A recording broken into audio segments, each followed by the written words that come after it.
Good morning guys. Kumusta ang lahat na guys? Ngayong umaga guys, meron akong paalala sa lahat ng gumagamit ng cellphone guys. Kasi nangyari nito guys. Pag mag-ML tayo guys o mag-Facebook tayo guys, iwasan natin guys ang mag-ML o mag-Facebook sa gilid ng highway guys, dahil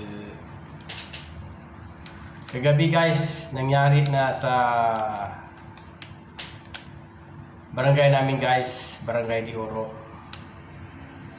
Tatlong binatilyo guys, tinutukan ng baril, tapos kinuha yung tatlong cellphone guys.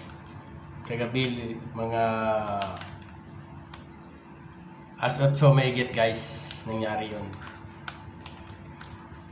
Kaya wag na wag tayo mag-ML o mag-Facebook sa gilid ng highway guys, kasi nangyari na kagabi guys. May motor daw guys, tapos walang plate number guys ang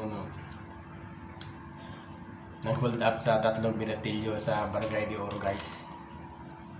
Rosy ang motor guys na walang plate number guys.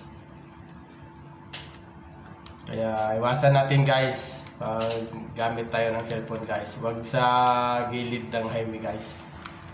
Dapat sa loob ng bahay guys. Yun lang guys ang paalala guys. Ito ay nangyari na guys, hindi ito fake news guys. Totoo na nangyari kagabi guys. Thank you and God bless.